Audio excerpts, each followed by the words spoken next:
Video में पूर्व रूप संधि और पर्व रूप संधि में अंतर समझेंगे। अगर ये वीडियो आपको समझ में आए तो इस वीडियो को लाइक करिए और जिन्होंने सब्सक्राइब नहीं किया है वो सब्सक्राइब कर लें और घंटी को प्रेस करना बिल्कुल भी ना भूलें, क्योंकि अगर प्रेस नहीं करेंगे घंटी को तो जब हम अगली वीडियो को डालेंगे उसका नोटिफिकेशन आपके पास नहीं पहुंचेगा। तो चलिए शुरू करते हैं पूर्व रूप संधि और पर्व रूप संधि में अंतर। पिछली वीडियो में हमने पूर्व रूप संधि भी समझ ली थी और पर रूप संधि को भी जान लिया था, लेकिन बच्चों को बहुत ही कन्फ्यूजन हो रहा था कि वो समझ नहीं पा रहे थे कि पूर्व रूप संधि और पर रूप संधि में क्या अंतर है। इसीलिए बच्चों को कन्फ्यूजन ना हो, उनकी कन्फ्यूजन को दूर करने के लिए ये हमने वीडियो बनाई है, ताकि बिल्कुल भी जो है बच्चों को परेशानी ना हो पूर्व रूप संधि और पर रूप संधि को समझने के लिए।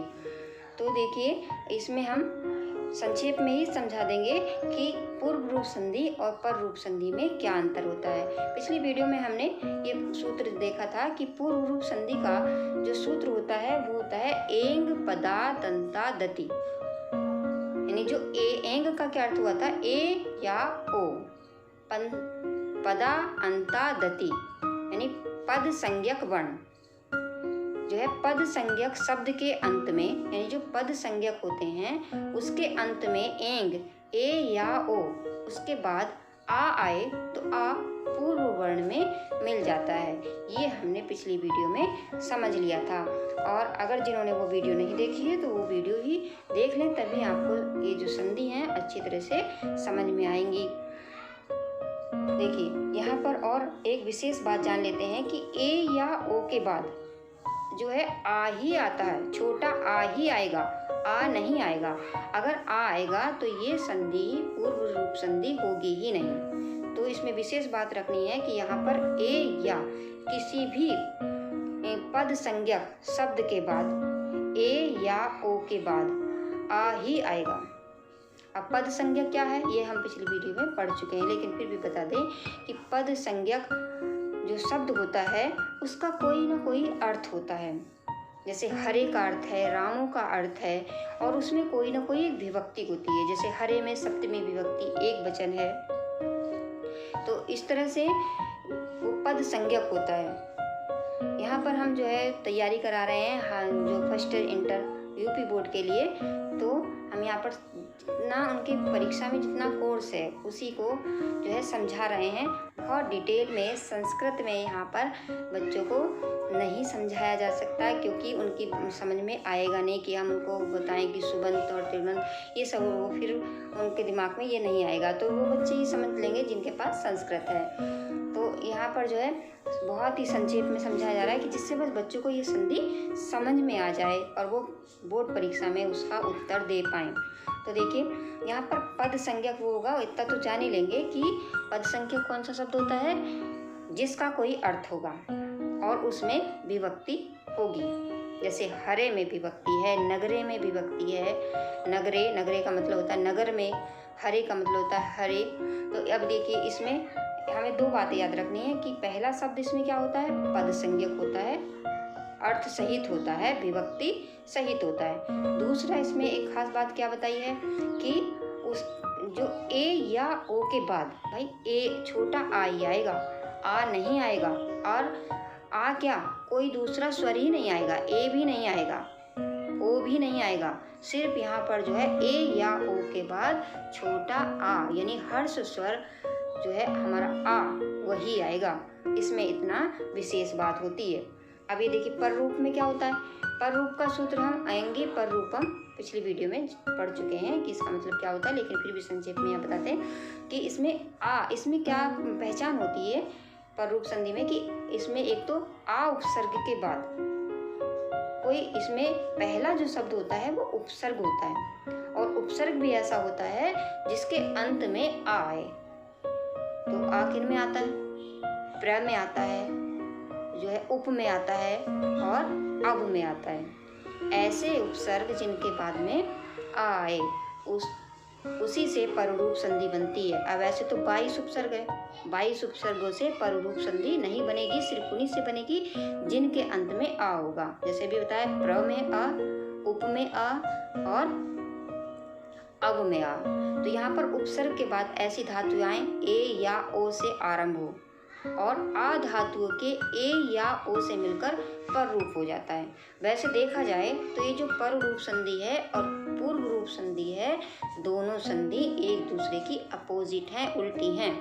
अब यहाँ पर देखिए, जब हम अंतर जानेंगे तो जानेंगे कि किस तरह से ये उल्टी हैं। अब क्या होता है कि होता कुछ नहीं है, जो बेचारा आ है हमारा छोटा वाला आ, हर्ष आ, उसी की अल्टा पलटी होती रहती है, इधर से उधर होता रहता है, वही उसी की जो है। अभी देखिए, वही बेचारा पूर्व रूप संधि में इधर से उधर चला जाता है, पर रूप संधि में आ उधर मिल जाता है, क्योंकि बेचारा ये छोटा आ है। छोटा आ जो है क्या होता है, वही जैसे आम जीवन में भी छोटे जो होते हैं वही बड़े की ओर जाते हैं, और इसी तरह से जो छोटा आ है ये पर रूप संधि में हो तब भी बड़े ए की तरफ जाएगा, और ये पूर्व रूप संधि में हो तब भी बड़े ए की तरफ जाएगा। अब कैसे जाता है देखिए, हरे प्लस अब, यहाँ पर ए आया है और अब का आ है, तो ये जो अब का आ है ये ए में प्लस होता है, ए में प्लस हुआ तो यहाँ पर ये बनता है शब्द हरेब। अब ये हरेब बना, लेकिन इसमें एक खास बात और होती है जो ध्यान रखने की है कि ये आ ए के में प्लस तो हो जाता है, मिल तो जाता है, लेकिन यहाँ पर एक अपना स्मृति चिन्ह छोड़ जाता है। वो क्या होता है स्मृति चिन्ह? अब जैसे अगर स्मृति चिन्ह ना छोड़ा होता इसने, या ना कोई लगाते, या फिर कुछ लोग लगाते हैं, मतलब उसको लगाया जाता है, उस स्मृति चिन्ह को लगाया जाता है कि यहाँ पर भाई ये था, ये आ जो है पहले यहाँ पर आ था। जैसे कहीं किसी जगह पर कोई व्यक्ति जगह छोड़कर चला जाता है, दूसरी जगह चला जाता है, और उसकी स्मृति में अगर कोई चिन्ह बना दिया जाए, उसकी मूर्ति बना दी जाए कि यहाँ पर जो है भाई ये व्यक्ति रहता था, तो उसी तरह से यह बहुत ध्यान देने की बात है कि इसी तरह से इस संधि में भी उस ये जो आ रा में जो है, रा में जाके प्लस तो हो रहा है, लेकिन अगर ये इसका स्मृति चिन्ह ना बनाया जाता तो क्या शब्द बनता? हरे बनता। लेकिन देखिए यहाँ परंतु आ वर्ण यहाँ था, यह दिखाने के लिए ये जो एस सा बना हुआ है ये इसका स्मृति चिन्ह होता है। इस तरह से यहाँ पर एक चिन्ह लगा देते हैं कि भाई यहाँ पर पहले ये आ हुआ करता था। इस जो एस बना हुआ है अंग्रेजी का, इसे देख के हम पता कर सकते हैं कि ये जो है यहाँ पर पहले आ होगा।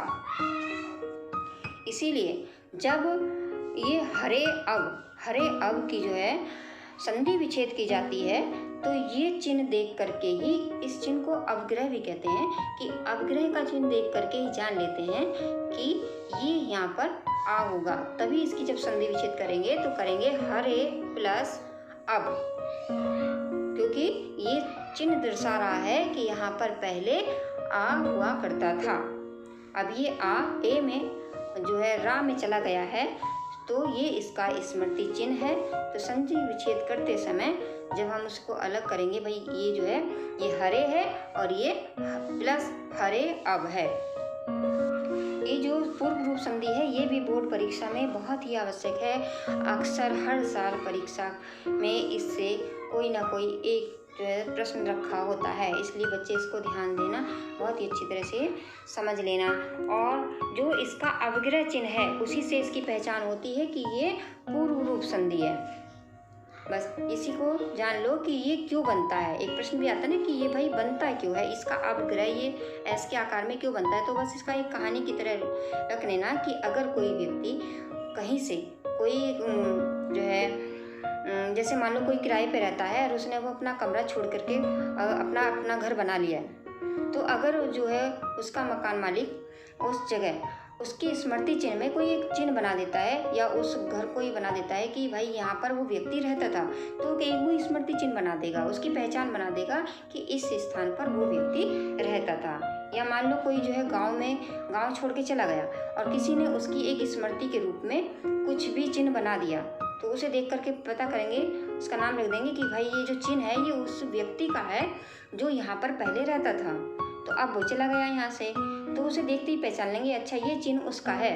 तो ऐसे ही जो है जब ये अवग्रह चिन्ह बनाया जाता है जो अंग्रेजी के एस जैसा लगता है, तो इसे देखते ही पहचान लेना कि भाई ये जो है यहाँ पर पहले आ हुआ करता था, अभी ये आ जो है रा में चला गया, तो इसीलिए जो है यहाँ पर ये एस जैसा बना है। अब जब इसकी संधि विच्छेद भी अक्सर करने को आती है, तो जब संधि विच्छेद करने को आएगी तो हरे इधर लिखना प्लस जो वो पहले ही उसका असली नाम लिखा जाता है, तो जो है आ बन जाता है अब, क्योंकि फिर पढ़ते अभी है इसे, भले ही अंग्रेजी के एस जैसा हो लेकिन इसको पढ़ेंगे वही हरे हरे, आ की आवाज़ जरूर आती है, आ हो ना हो वहाँ पर उपस्थित लेकिन उसकी आवाज़ जरूर आती है हरे। जैसे कोई घर छोड़ करके चला गया हो अपना, तो लेकिन फिर भी जब लोग पूछते हैं भाई किसका घर है ये, तो उस व्यक्ति का जो भी नाम होता है कि ये घर, जैसे मान लो ये रामलाल का घर था, तो उसे यही कहते हैं भाई ये घर रामलाल का था, चाहे भले ही वो अब उसमें कोई और आके रह रहा हो, उसकी पहचान पहले वाले से ही होती है कि ये घर उसका था। तो इसी तरह से ये जो अवग्रह एस जैसा बना है तो इसकी पहचान आ से ही होगी। यहाँ पर जब संधि विच्छेद करेंगे तो हम इसको जब लिखेंगे तो छोटा आ और वा अब लिखेंगे।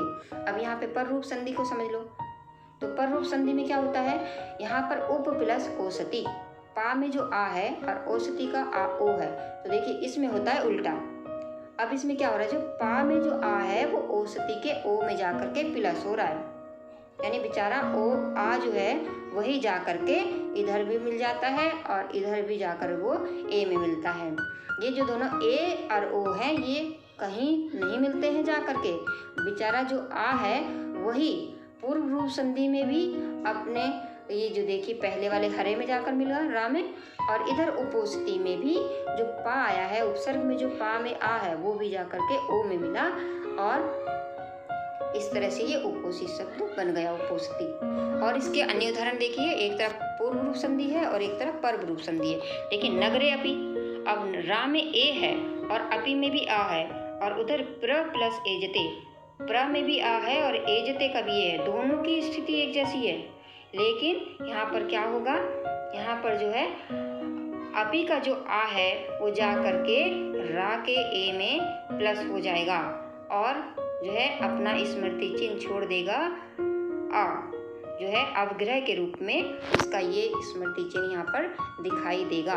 तो जब हम इसको प्लस करेंगे तो लिखेंगे नगरे, और ये एस जैसा लगा करके पी लिखेंगे, नगरे अपी। लेकिन जब इसका संधि विच्छेद करेंगे तो वही लिख लेंगे, क्योंकि हमें पता है कि ये चिन्ह किसका है, आ का है। तो जब संधि विच्छेद करेंगे तो नगरे प्लस अपी लिखेंगे। अब यहाँ पे देखिए प्र प्लस एजते, यहाँ पर भी वही स्थिति है, आ प्लस ए, लेकिन ये जो ए है ये उल्टी स्थिति में हो रहा है, ये आ जा करके ए में मिल रहा है, और जो ए है फिर वो उसकी मात्रा बन रही है तो बन रहा है प्रेज्यते। अब ऐसे ही दूसरा है रामो प्लस अत्र, यहाँ पर भी सेम स्थिति है, ओ प्लस आ, तो जो आ है वो ओ में जाकर मिला, और आ को दर्शाने के लिए यहाँ पर देखिए उसका चिन्ह बना हुआ है एस की तरह, उसको अवग्रह कहते हैं, तो ये इस तरह से प्लस हुआ तो बना रामो अत्र।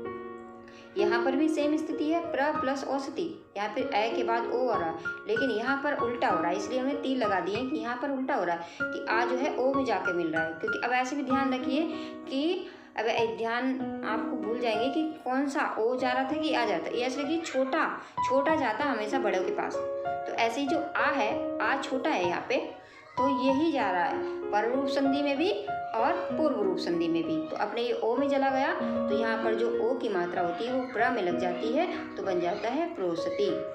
अगला है देवो प्लस अपि, देखिए ओ के बाद में आ आया है तो ये आ ओ में जा करके प्लस हुआ, और आ का यहाँ पर अवग्रह दिखाई दे रहा है, बन गया देवोपि।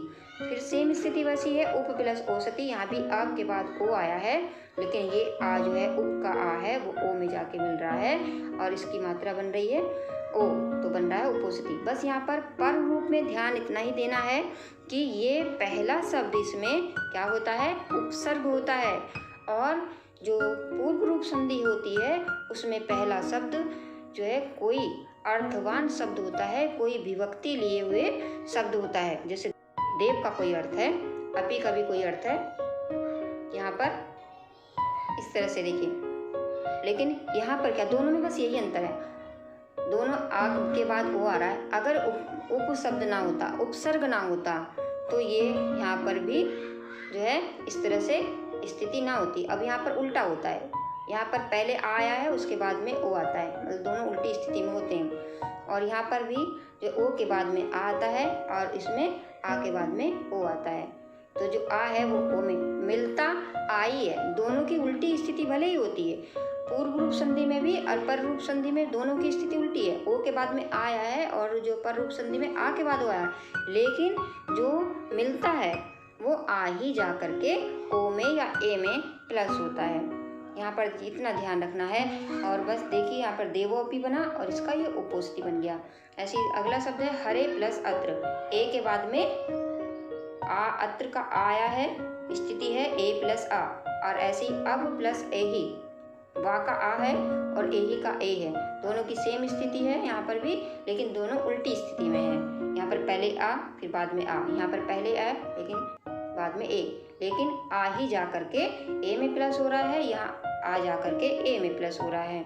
तो इस तरह से यहाँ पर जो रिक्त स्थान हो रहा है आ का, तो उसे हम अवग्रह के रूप में दिखा रहे हैं, चिन्ह के रूप में दिखा रहे हैं। तो उसे जो है ये ऐस करके दिखा दिए, तो वो बना हरे अत्र। तो यहाँ पर अब होगा और ए की मात्रा वा पे लग जाएगी ही, तो बन जाएगा जो है ये अब ए ही। यहाँ पर अभी देखिए, अगर ये यहाँ पर जो है बना हुआ है ये एक शब्द, अभी कंफ्यूजन होता है कि भाई ये ऐसे हुआ क्यों। कोई ज़रूरी थोड़ा ही ना है कि जो है ये ए आ जो है हमारा पूर्व रूप संधि में ए में जा करके मिले। तो यहाँ पर ये देखिए, अगर ऐसा होता तो क्या बनता, अगर इसमें ना मिलाते तो क्या बनता, हर प्लस ए प्लस आ प्लस। इस तरह से ये बनता शब्द। तो इसकी स्थिति कैसी हो जाती, हर प्लस ए, रा पे ए की मात्रा लग जाती। अब जो आ है अब कहाँ जाता वो, तो उसका तो कोई शब्द ही नहीं बनता। तो इसको छोड़िए, इसको ज़्यादा ध्यान देने की जरूरत नहीं है। आप बस इतना ही देखिए, हरे अत्र, हरे अत्र यानी जो ए है, अत्र का जो ए है वो आ में जाएगा और जो उपसर्ग का आ है वो ए में जाएगा। यही दोनों संधियों में अंतर होता है। तो आज इस वीडियो में हमने पूर्व रूप संधि और परव रूप संधि में अंतर को समझ लिया, और ये मुझे आशा है कि आपको ये संधि बहुत ही अच्छी तरह से समझ में आ जाएगी। और इस पर जो है बहुत ही अधिक जो है मेहनत करने की ज़रूरत है, बहुत अच्छे से ध्यान लगा करके इस संधि को समझने की ज़रूरत है। ये ज़रूर समझ में आ जाएगी और ये बोर्ड परीक्षा में भी ज़रूर आती है। इसलिए जो बच्चे बोर्ड परीक्षा में इस साल बैठने वाले हैं वो इस संधि को बहुत ही अच्छी तरह से याद कर लें। और अन्य परीक्षा में भी जितनी भी जो ये प्रतियोगी परीक्षा होती है, टेट है, यूपी टेट है, उन सब परीक्षाओं में भी ये संधि अक्सर आती है। तो आज हम इस वीडियो में इतना ही पढ़ेंगे। आशा है आपको ये जो है समझ में आ गई होगी संधियों का अंतर।